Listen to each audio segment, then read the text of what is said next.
Brighton are going on a European tour. Their win over Southampton means that they have locked up a top 6 finish. Some love for De Zerbi, please. I mean, they need one more point in 2 games to make sure that they finish in 6th place. Otherwise, Aston Villa in 7th can still overtake them. And the last game of the season is Aston Villa against Brighton. They can finish 7th and go in the Conference League. That's still in Europe.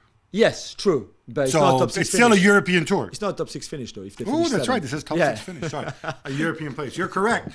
Yeah, look, love for De Zerbi. I think he's had a tremendous impact. But I think love for the club as a whole. Yeah. This is how a club, I think, should be run. We talked before what Manchester City does. Smart people making smart decisions. Brighton do the same thing on a much smaller scale, right? Yeah. Leandro Trossard, you're not indispensable. You want to go, contract, whatever. Boom, gone. Yeah. And I think De Zerbi, too. I mean, De Zerbi came out and started talking. We need reinforcements for Europe. It's fine. It's what managers do. They have 3 players already. 3 new players already. Yeah, okay. There's 3 new players who probably the average Joe hasn't heard of. Would that be fair? I mean, James Milner? No, I'm not talking about James Milner. Yeah, Has he Dahoud and Joao Pedro. There's 3 really really? good. Those are the 3 guys? I had no Yeah, idea. yeah, they've signed already. So I suspect that. So you know, a cast Dahoud, off from Borussia Dortmund, Ah, a guy come who's on. played Dahoud for a is bunch gonna of bad replace clubs, and a McAllister. guy who's 50 years old. Okay, nice. Okay, no, I'm kidding. But I think the point is, so I'm assuming certainly in Milner's case, he just wants to be a part of it, which I think is great influence on the club. I agree.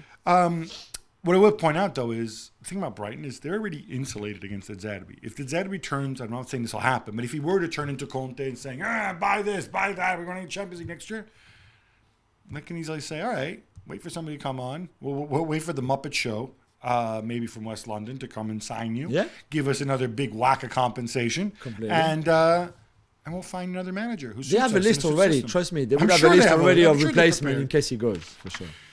Jules, I know you want to celebrate Techers, so tell me all about future Italian international come Ryan Cherky's performance as Lyon beat Monaco 3-1. Oh my God, if you haven't seen it, go and check it out. I think I tweeted it on Saturday morning, but Friday night in Lyon, the ball is squared to Ryan Cherky at kind of the edge of the box, just inside the box.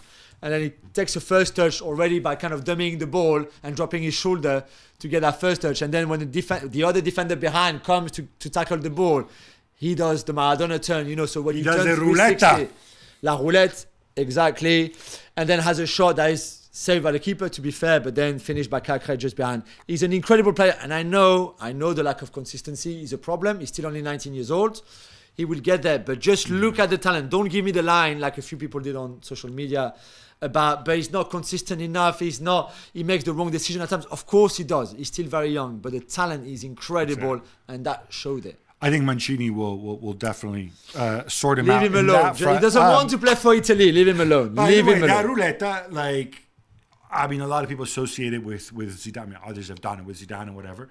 I thought his one looked more impressive because when Zidane did it, maybe it's because Zidane has a completely different build. He's more like low to the ground. Yeah, longer legs as well. He's a taller player. This looked so controlled, so impressive. It would have been even better to score. And just to finish on that, when we asked him about not scoring after those great piece of skills, he said, "You know what? It's because I was thinking, do I dink it? Do I take it around the keeper? Do I just open my foot?" How can you think? You should not be able to think. But those great players have the time almost stopping when they're in that position. When you and I would just go, what do I do? Toe poke it, and You take that ahead of the Packett's run against Leeds.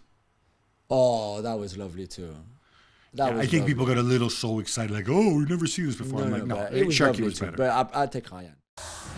Thanks so much for watching ESPN on YouTube. And for more sports highlights and analysis, be sure to download the ESPN app. And for premium content and live streaming, subscribe to ESPN Plus.